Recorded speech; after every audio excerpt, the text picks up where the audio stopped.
কুড়িগ্রামের ফুলবাড়ির কুটিচন্দ্রখানা, ডাঙ্গামোড়, নগরাজপুর, ফুলমতি, মরানদী সহ বিভিন্ন গ্রামের ধান চাষিদের চোখে নেই ঘুম। ধান খেতে নানা রকম পোকামাকড় ও রোগের আক্রমণে তারা দিশেহারা। দিন দিন শেষের দিকে বাজার পোকার কারণে চারার পর ছত্রাক, পচন, ইন্দ্রের উপদ্রবে আমরা খুব চিন্তায় পড়ে গেছি। অনেক ওষুধ পাতি দিছি, কাজ হচ্ছে না। অনেক রোগ চাপ দিছে, এর তো দমন করে ভালো লাগছে না। বন্যার ক্ষতি কাটিয়ে উঠতে না উঠতে নতুন বিপাকে পড়ছেন তারা। ধানের জমিতে দেখা দিয়েছে ইঁদুর, পোকা আর পচা রোগের আক্রমণ। পদ্মা সেতু, মেট্রো রেল এবং এলিভেটেড এক্সপ্রেসওয়ে নির্মাণের গর্বিত অংশীদার বসুন্ধরা সিমেন্ট। কৃষকদের অভিযোগ, কীটনাশক ছিটানোর পরও বন্ধ হচ্ছে না পোকার উপদ্রব। আমাদের অনেক রোগ আসছে জমিতে, আমি কীটনাশক ব্যবহার করেছি, কিন্তু ইঁদুরের একটু সমস্যা, আমাদের ধান খুব কাটতেছে। এখন ইঁদুর তো এর তো দমন করে ভালো লাগছে না।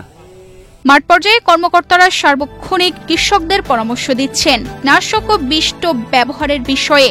কৃষি কর্মকর্তারা চেষ্টা করছে যেন কৃষকরা ক্ষতিগ্রস্ত না হয়। একটা রোগ দেখা দিয়েছে, তা আমরা কৃষকদের পরামর্শ দিচ্ছি ফুল পচা রোগের জন্য বিভিন্ন ধরনের ছত্রাকনাশক, যেমন কনটাপ, এমিস্টারটপ, তারেত, ধানসিঁড়ি, ফলিকুর, এ ধরনের ছত্রাকনাশক অনুমোদিত মাত্রায় স্প্রে করার জন্য পরামর্শ দিচ্ছি এবং কৃষকরা সেই পরামর্শ অনুযায়ী খেতে দিচ্ছে এবং তারা উপকৃত হচ্ছে। আর বিএলবি, এই ধানের পাতা উপর থেকে শুকে নিচের দিকে আসে, পাতা পোড়া রোগ যেটাকে বলা হয়, এটার জন্য আমরা কৃষককে ডিপিএন দ্রবণ, যেটা হলো প্রতি 10 লিটার পানিতে 60 গ্রাম এমওপি, 30 গ্রাম থিওভিট এবং 20 গ্রাম জিঙ্ক সালফেট বা দস্তা অথবা 3 গ্রাম সিলেটেড জিঙ্ক।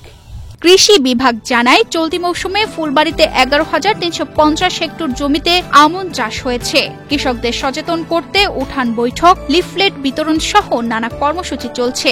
আমাদের লক্ষ্যমাত্রা রয়েছে 150 হেক্টর এবং খরিফ 2-এ আমাদের যে ফসলটা রয়েছে সেটার ফলন এখন কৃষক ঘরে তুলছে এবং ভালো ফলন পাচ্ছে এবং আগাম যে রবি সবজিটা সেটা রোপণ শুরু হয়েছে এবং আমরা আশা করছি যে আগামী 40 দিনের মধ্যে কৃষক সেটা বাজারে বিক্রি করতে পারবে এবং একটা ভালো মূল্য তারা পাবেন, লাভবান হবেন।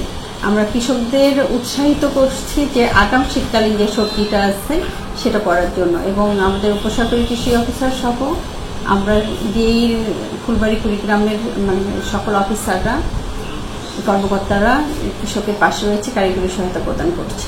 এদিকে পোকার দাপট, অন্যদিকে ইঁদুর ও রোগের আক্রমণ, সব মিলিয়ে দিশেহারা ফুলবাড়ির কৃষকরা।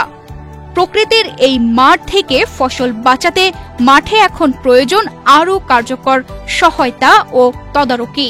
তানজিদা রহমান, ইনায়া, বাংলাদেশ প্রতিদিন।